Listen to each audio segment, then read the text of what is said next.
नमस्कार, मी Punjab duck. 31 August आणि 1, 2, 3 सप्टेंबरच्या दरम्यान राज्यात समजा बऱ्याच ठिकाणी उघड भेटल, पण त्याच्यानंतर काही राज्यातल्या काही भागामध्ये पाऊस चालू राहणार आहे. मग ते कुठं चालू राहणार आहे तर समजा सांगू इच्छितो 31 ऑगस्ट 31 ऑगस्ट आणि 1, 2, 3 सप्टेंबरच्या दरम्यान तुम्हाला सांगू इच्छितो. जळगाव जिल्हा झालं, बुलढाणा जिल्हा झालं, अकोला जिल्हा झालं, अमरावती जिल्हा झालं, वर्धा जिल्हा झालं, नागपूर जिल्हा झालं, भंडारा, त्याच्यानंतर ह्या पट्ट्यामध्ये मात्र तिकडचा पाऊस चालूच राहणार. म्हणजे त्या पट्ट्याच्या नंतर तिकडं मध्य प्रदेशच्या बाजूनं काही त्या खालून म्हणजे नांदुरा त्या घाटाच्या नांदुरा त्या तालुक्याकडून त्या खालच्या साईडनं अकोट ह्या भागाकडून परतवाडाकडून हे पट्ट्यामधला मात्र पाऊस कंटिन्यू मात्र इकडला जरी कमी झाला तर तिकडला मात्र पाऊस चालू राहणार आहे. म्हणून विदर्भातल्या शेतकऱ्यांना अंदाज लक्षाचा. आणि त्याच्यानंतर मग आता 30 तारखेचा पाऊस गेल्याच्या नंतर परत राज्यात पाऊस येणार आहे का? 31, 1, 2, 3 ला देखील महाराष्ट्रात पाऊस चालू होणार आहे. एकदम महाराष्ट्रातला पाऊस सगळीकडला बंद होणार नाही. मग पाऊस कुठं पडणार आहे तर तुम्हाला सांगतो 1, 2, 3च्या दरम्यान इकडला सांगितल्याच्या नंतर मुंबई, नाशिक आणि उत्तर महाराष्ट्रातल्या शेतकऱ्याला परत सांगू इच्छितो की 4 सप्टेंबर, 5 सप्टेंबर, 6, 7च्या दरम्यान परत मुंबईकडे देखील मुसळधार पाऊस पडणार आहे. मुंबई,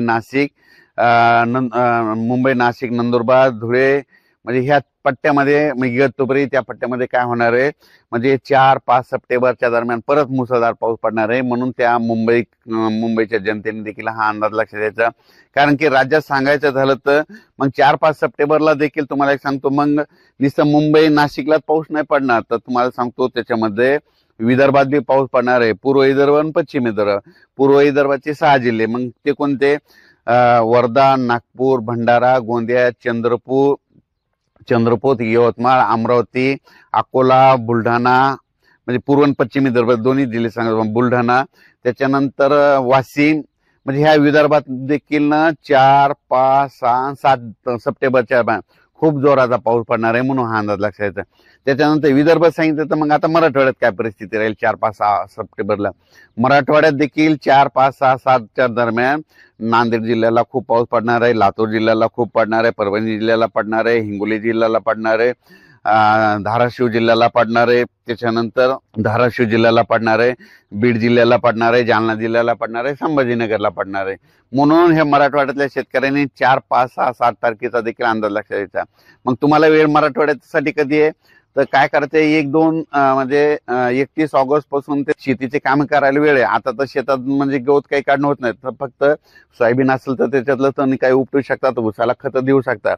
त्याच्यानंतर मग पश्चिम महाराष्ट्रातली काय परिस्थिती राहणार आहे की 4 सप्टेंबर, 5, 6, 7च्या दरम्यान म्हणजे सोलापूर जिल्ह्याला खूप पाऊस पडणार आहे, सांगलीकडे पडणार आहे, साताऱ्याकडे पडणार आहे, त्याच्यानंतर इकडं पुणेकडे पडणार आहे, अहिल्यानगरकडे पडणार आहे. आणि सगळ्यात महत्वाचं सांगू इच्छितो की पश्चिम महाराष्ट्रातले जे काही आवर्षण जिल्हे आहेत आणि काही तालुके आहेत बघा, त्याच्यामध्ये कोणतं अहिल्यानगर जिल्ह्यामधले काही तालुके आहेत, बीड जिल्ह्यातले कडाष्टी भागातले काही तालुके, सोलापूर जिल्ह्यात आटपाडी एक भाग आहे असा आहे की ते आवर्षणमध्ये मोडतो.